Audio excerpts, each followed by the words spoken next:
در این ویدیو میخوام براتون از یکی از جذابترین مردهای بالیوود بگم.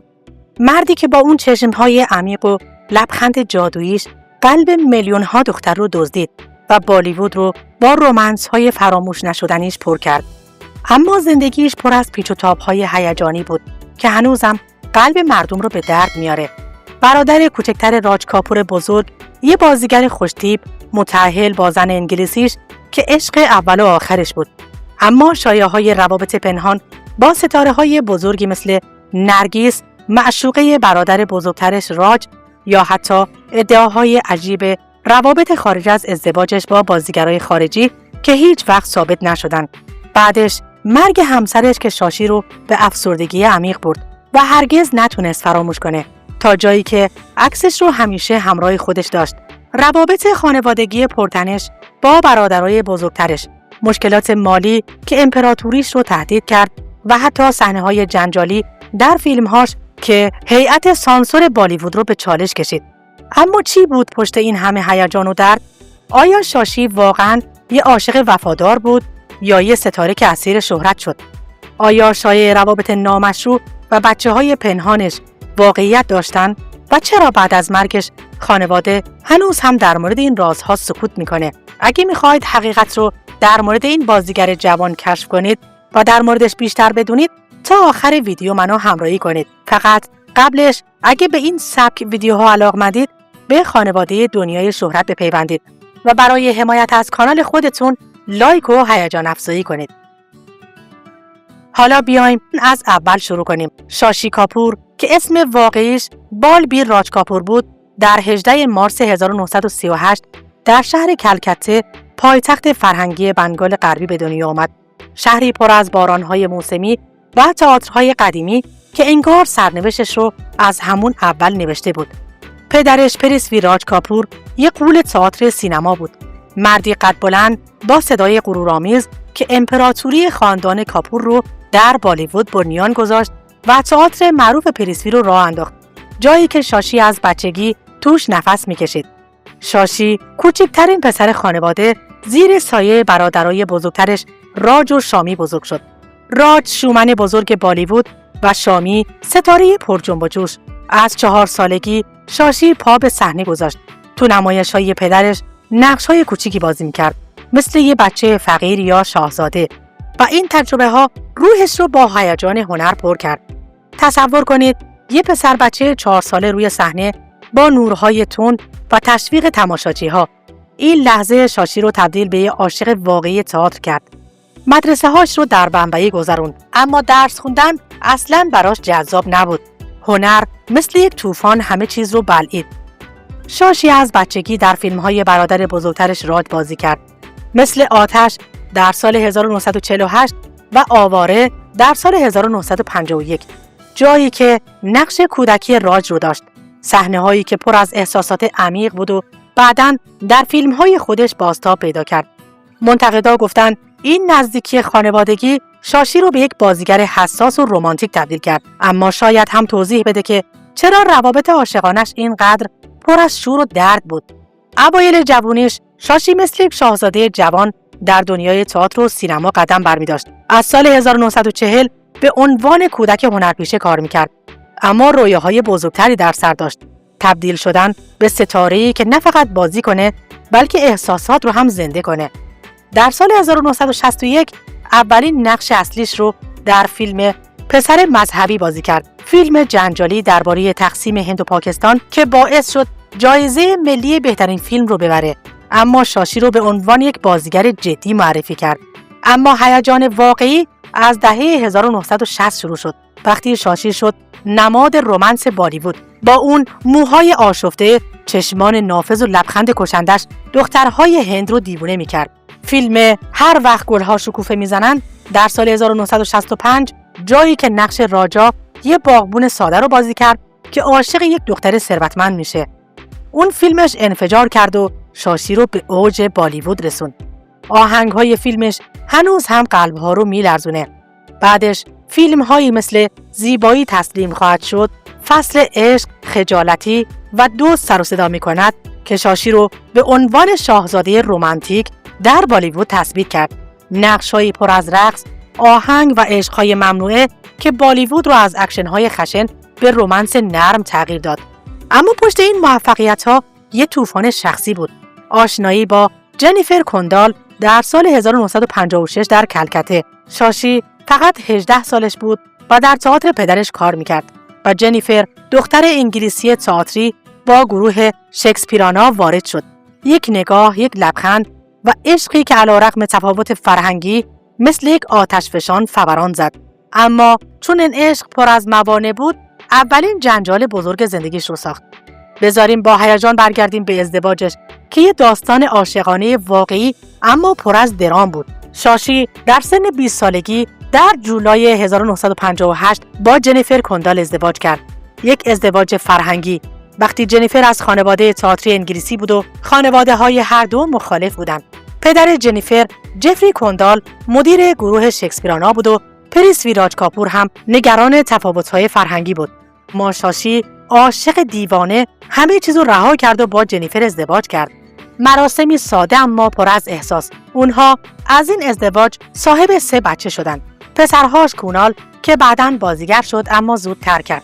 کاران مدل و عکاس که در اروپا معروف شد و دخترش سانجانا که مدیر تئاتر پریسفی شد. جنیفر زنی قوی و هنرمند همیشه کنار شاشی بود. با هم تئاتر پریسفی رو احیا کردند و شاشی رو به سمت فیلم‌های هنری برد. اما دنیا همیشه به کام شاشی نبود و درد بزرگی رو براش رقم زد. مرگ جنیفر در سال 1984 بر اثر سرطان. شاشی شکسته و افسرده خودش رو در کار غرق کرد. اما هرگز حالش خوب نشد.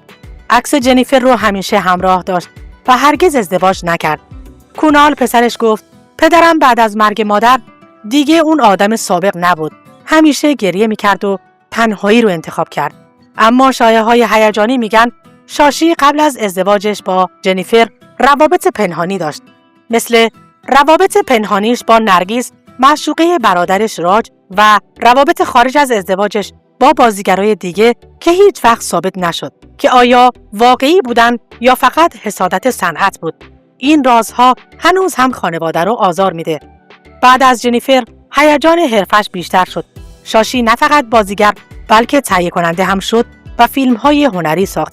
مثل جنون در سال 1979 که موفق شد جایزه ملی رو ببره و صحنه‌های پرشوری داشت. عصر تاریک در 1981 اقتباس مدرن از مها بهاراتا و فیلم پیروز در سال 1982. اما فیلم‌های تجاریش انفجاری بودند. دیوار در 1975 با آمیتاب باچان جایی که دیالوگ معروف مادرم رو دارم رو گفت و قلب‌ها رو بود. فیلمی که بالیوود رو تغییر داد. گاهی گاهی در سال 1976 رمانس چند نسلی با آهنگ‌های عاشقانه معروفش. 3 شاخه در 1978 درام خانوادگی پر از انتقام. نمک حلال در 1982 باز هم با آمیتاب باچان کمدی اکشن که پرفروش شد. شان در سال 1980 تریلر جیمز باند. شاشی در فیلم‌های انگلیسی هم درخشید. دیوار شکسپیر در 1965 با جنیفر، گفتگوی بمبئی در 1970، حرارت و گرد و غبار در 1983 و فریبکاران در 1988 با پیرس برازنان. این فیلم‌ها شاشی رو به عنوان ستاره بین‌المللی نشون داد. اما جنجال‌هاش چی بودن؟ صحنه‌های اوریان و غیر اخلاقی و رمانتیک در فیلم حرارت و گرد و غبار سانسور رو به چالش کشید و منتقدا گفتن این بازیگر بیش از حد جسوره. شاشی با هیئت سانسور جنگید و گفت هنر مرز نداره. فیلم موفق شد اما رسواییش موند. یک راز دیگه، شاشی در دهه 1980 مشکلات مالی فراوانی داشت. تئاتر پریسفی رو با کمک دولت نجات داد اما بدهی‌ها فشار زیادی رو روش آوردن. حرفه شاشی برای اون بسیار هیجانی و پر از اوج و فرود بود و هر موفقیت یک درد پنهان به همراه داشت. بعد از فیلم‌های اولیه، موفقیت‌هایی مثل ایمان و مذهب در 1977، ازدواج در 1979 و انقلاب در 1981 شاشی رو به عنوان بازیگر همه‌کاره نشون داد. از رمانس به اکشن و فیلم سامی و روزی ازدواج می‌کنن در 1987 فیلم انگلیسی با کلر بلوم شاشی رو به جشنواره‌ها برد. شاشی، شاهزاده چارمینگ هند، فیلمهاش رو با تمهای عشق، خانواده و عدالت می‌ساخت. الهام گرفته از شکسپیر و تئاتر، فیلمهاش در اروپا، آمریکا و آسیا محبوب بود. 3 جایزه ملی فیلمفیر بهترین بازیگر برای فیلم دهلی نو در 1961 و جنون، جایزه بزرگ پادمابوشان در سال 2011 و دادا صاحب جایزه بزرگ فالکه در سال 2014 رو برای اون به همراه داشت. اما پشت این افتخارات افسردگی، الکل و مشکلات سلامتی هم بود. مردی که شبها تا صبح تئاتر تمرین میکرد و مهمانی‌های پر از هیجان میداد. سلامتیش رو از دست داد. جنجال‌های خانوادگیش هم پر از هیجان بودند. رابطه‌اش با برادر بزرگترش راج گاهی پرتنش بود. حسادت حرفه‌ای یا اختلافات مالی. خانواده کاپور بزرگ و پر از ستاره‌ها شد.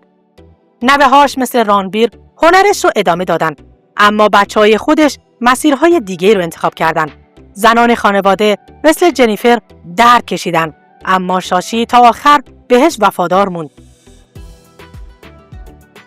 اون در سن 79 سالگی در 4 دسامبر 2017 در بیمارستان کوکیلابن در بمبئی به خاطر بیماری کبد و کلیه فوت کرد. بعد از سالها مبارزه، تئاتر پریسوی میراثش هنوز هم در هند زنده است. این داستان شاشی کاپور پر از رازهای هیجانی ناگفته است. شایعه روابط پنهانش با معشوقه برادرش نرگیس، تأثیر مرگ جنیفر در زندگی شخصیش و همچنین فیلمهاش، روابط پنهانش با بازیگرای خارجی و اینکه چرا خانواده‌اش هنوز هم در قبال جنجال‌ها و شایعاتش سکوت می‌کنند. همه اینها مثل یک طوفان احساسی طرفداراش رو سردرگم نگه می‌داره. اون مردی بود که عشق رو با تمام وجود زندگی کرد، اما دردش رو پنهان کرد. میراثش بالیوود رمانتیک با سایه‌های عمیق که هنوز هم هیجان میده. اگه به داستان‌های خانواده کاپور علاقه‌مندید، در ویدیوی بعدی در مورد برادر بزرگتر شامی کاپور حرف میزنیم. مرد پر جنب و جوش بالیوود با روابط عاشقانه پر از جنجالش، ازدواج‌های متعدد، خیانت‌ها و رسوایی‌هایی که خاندان کاپور رو به لرزه درآورد. پس منتظر ویدیوی بعدی باش، چون اون داستان هیجانی تره. اگه ویدیو رو دوست داشتی، حتما با ارزش‌ترین فرد زندگیت به اشتراک بذار.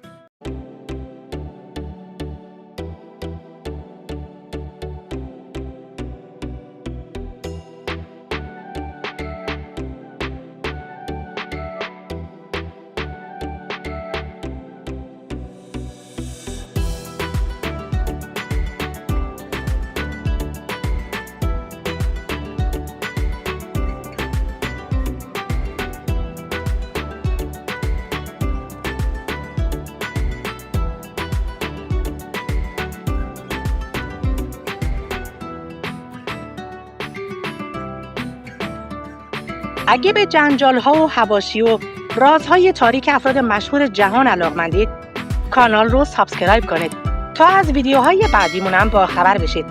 اگه ویدیو رو دوست داشتید لایکش کنید و حتما نظرات و انتقاداتتون رو در زیر همین ویدیو برام بنویسید. مطمئن باشید که همشون رو میخونم و بهشون جواب میدم. دوستتون دارم و تا ویدیوی بعدی، خدایار و نگهدارتون.